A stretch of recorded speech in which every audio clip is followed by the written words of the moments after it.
그래서 공업이 발달했기 때문에 그 전쟁에서 힘이 있었던 거죠. 그래서 이제 우리는 이제 이걸 어떻게 해야 되냐? 태평양보다 유럽을 먼저 탈환하자라는 계획을 세웠어요. 태평양 뭐예요? 하와이를 말하는 거예요. 그래서 어떻게 할 거냐? 아프리카에 있는 그 북아프리카 알제리아와 튀니지를 일단 교두보라고 생각을 한 거예요. 그래서 프랑스와 협력했다. 알제리아와 튀니지가 어디? 아까 북아프리카라고 했어요. 그렇죠? 유럽에서 알제리, 튀니지. 여기가 이제 왜 프랑스가 여기 얘기 나오냐면 여기가 프랑스 식민지, 아프리카 식민지죠. 북아프리카 식민지. 그래서 이제 드와이트 아이젠하워 장군이 원정군을 만들고 그 다음에 북아프리카 프랑스군이 미국하고 영국군에 합류했다. 그래서 공동 작전으로 독일군을 격파. 튀니지에서 북아프리카에서 독일군을 격파하고 그 다음에 아프리카에서 시칠리아 섬으로 그 다음에 이탈리아로 진격했다. 시칠리아 섬이 어디예요? 이탈리아에 있는 이탈리아 보이시죠? 요 섬이 시칠리아 섬이에요. 튀니지에서 시칠리아에서 이탈리아로 이렇게 쫙 진격해 들어간 거죠. 그런 전략을 썼다. 그래서 노르망디 상륙 작전.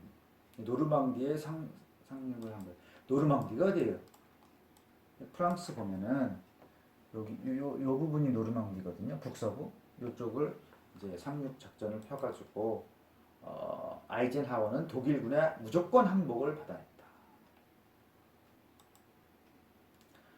그 다음에 루스벨트가 쓰러지고 부통령 해리 트루먼이 대통령이 됩니다. 그때 애리조나에 있는 사막에서 애리조나 사막에 있는 로스 엘라모스에서 원자 폭탄 실험을 했다. 사막에서 실험하면 그래도 안전하니까. 그래서 그 폭탄을 일본의 히로시마와 나가사키에 투하했다. 그러면 어떻게 되겠어요? 원자 폭탄 떨어지니까 이제 항복해야겠죠? 항복을 받아낸 거죠. 자,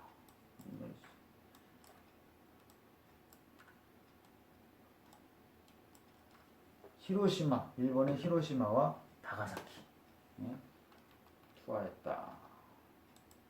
원자 폭탄. 자, 그래서 미국이 이렇게 해서 2차 세계대전에서 이긴 다음에 어떤 현상이 벌어졌냐. 소련이 세지는 거죠. 소련이 세져가지고 냉전 시대가 됐다. 냉전이라는 건 뭐예요? 그 소련 대 미국, 그 민주주의 대 공산주의 대결이죠. 그래서 스탈린, 소련의 스탈린이 국제연합 창설에 반대하지는 않았지만 5개 열강이 제각기 거부권을 갖는 조건을 내세웠다. 그래서 5개는 이제 미국, 소련, 영국, 프랑스, 중국. 거부권을 내세우면 어떻게 돼요?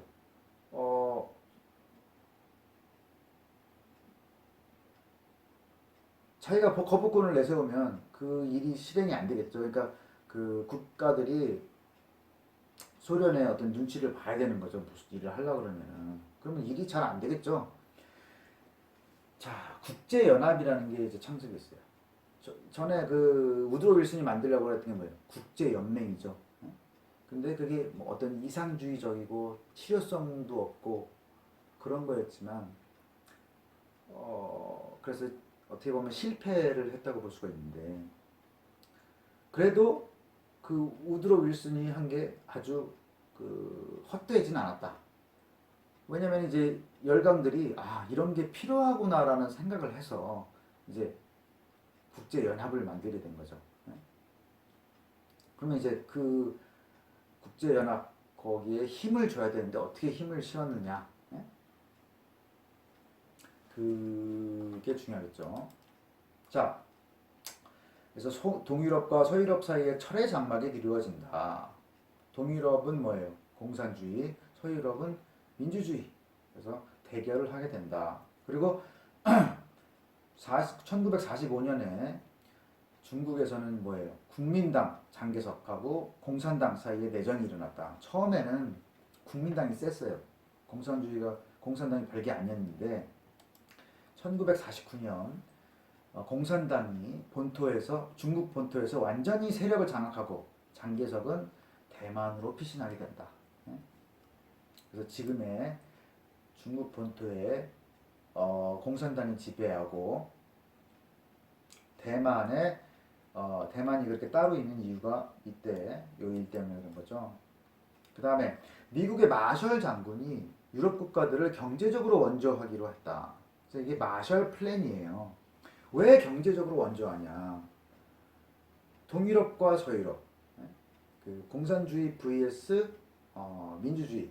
그러니까 민주주의 국가들이 힘을 가져야 이제 공산주의 세력이 팽창하는 것을 억제할 수가 있기 때문에. 근데 이제 서유럽 국가들은 전쟁 후라 돈이 없었어요. 그래서 경제적으로 원조. 그래서 마셜 플랜을 이제 실행했다. 그 다음에 북대서양 조약을 체결했다.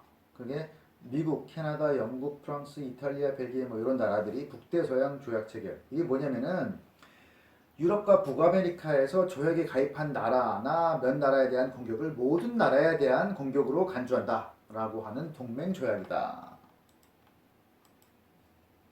그래서 동맹국들에 대한 군사적인 원조는 미국이 맡기로 하고 서유럽을 방어하기 위해서 그 군대를 편성해서 아이젠하워 장군을 총사령관으로 임명했다. 그죠? 그 다음에 이제 뭐 우리의 그 6.25 전쟁이 발발하고 뭐 이렇게 해가지고 현대까지 오게 됩니다. 그래서 이제 미국사를 다 한번 쭉 봤어요. 미국사라는 것은 우리가 공부해야 될 의의가 있는 게 현대 민주주의가 어떻게, 그리고 이게 우리나라 그 정치 제도하고도 아주 비슷하다고도 볼 수 있죠. 그 다른 나라에 비해서 미국이 어떻게 민주주의의 어떤 그런 선도자가 됐느냐. 처음에 구대륙에 의해서 종교적인 억압을 받던 사람들이 신대륙으로 온 거죠. 근데 이제 얼마 안 되는 사람들이 와서 새로운 그 땅을 통치하려고 하다 보니까 그 중에는 왕도 없고, 그렇죠? 그래서 이걸 어떻게 통치할 것이냐. 그래서 이제 토론식으로 해서 민주적인 방법으로 통치하게 된 게 그런 뭐 민주주의가 싹틀 수 있는 첫 바탕이 되었던 거죠. 그렇게 해가지고 이제 나중에 독립전쟁을 통해서 영국으로부터도 독립을 하고, 독립을 했으니까 본인들만의 시스템을 만들어야 돼요. 그죠? 그래서 어떻게 뭘 했어요? 헌법을 만들었다. 그래서 헌법을 바탕으로 그 어떤 국가적인 체계를 이제 만들어가기 시작을 하는 겁니다. 그래 가다가 이제 내부적인 위험이 있었죠. 내란. 그게 뭐냐면 남북 전쟁인데 그게 왜 생겼어요?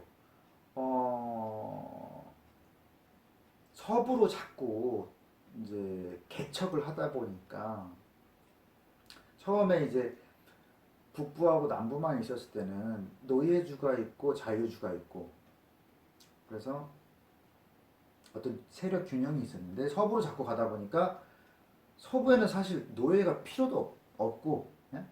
그래서 노예주가 점점 이제 없어지기 때문에 남부가 세력이 약화돼 가지고 이제 그 미국이라는 뭐예요, 그 연방이 본인들한테 불리하게 자꾸 돌아가니까 나 연방 탈퇴하려다. 그래서 그런 이제 불화로 인해서 남북전쟁이라는 내란이 크게 발생했는데, 그것을 이제 북부에서 승리를 함으로써 일단은 어떤 연방이라는 게 더 결속력이 강화가 된 거죠. 그 이후로는 그런 이제 탈퇴를 하겠다라는 뭐 그런 얘기는 없고, 전에는 연방이 힘이 작고 우리는 주들은 독립을 할 권리가 있다, 탈퇴할 권리가 있다라는 이론이 있었는데 그 후로는 그런 게 없어진 거죠. 아, 우리는 당연히 연방의 일부다라고 하는 그런 그래서 그런 내란의 위기를 극복하고 그 다음에는 뭐예요? 양차 세계대전을 겪으면서 미국의 도움으로 이제 서유럽에서 승리를 한 거죠. 왜? 미국이 이제 공업 생산력이 월등하다 보니까 두 전쟁을 이제 승리로 이끌 수 있었던 거죠. 그래서 미국이 그렇게 발전을 했다. 그래서 미국이라는 나라는 이제 영국에서 건너온 사람들이 처음에 아무도 없는 땅에서 이제 그 민주 정치를 펼칠 수 있었고 거기서 민주적인 헌법을 만들고 시스템을 만들었고, 그죠? 그리고 발전할 수 있는 원동력이 또 뭐였느냐? 풍부한 자원에 의해서 개척을 계속하고 하면서 새로운 땅이 자꾸 생기니까 이걸 어떻게 통치할 것인가 해서 민주적인 방법들이 계속 개발이 된 거죠. 그런 의미에서 어떤 미국사라는 것은 아주 강대국, 미국의 역사를 안다라는 의미 외에도 민주주의가 어떻게 탄생하고 작용했느냐라는 면에서 의미가 있는 거죠. 물론 옛날에 고대의 그리스 민주주의도 있었지만 그것은 귀족들의 민주주의였어요. 그래서 모든 사람들한테 투표권이 있고 뭐 이런 게 아니라 그 귀족들만이 성인 귀족 남자만이 투표 뭐 어떤 그 발언권이 있는 그렇기 때문에 어떻게 보면은 지금 우리가 아는 대중적인 민주주의는 아닌 거죠. 그래서 우리가 지금 아는 현대 민주주의의 어떤 근간이 되는 나라, 미국이라는 나라 때문에 이 역사를 공부하는 것이 그런 의미가 있다라는 거였어요. 네, 뭐 재밌게 봤으면 보셨었으면은 아주 뭐 감사하겠고 다음에 보도록 하겠습니다.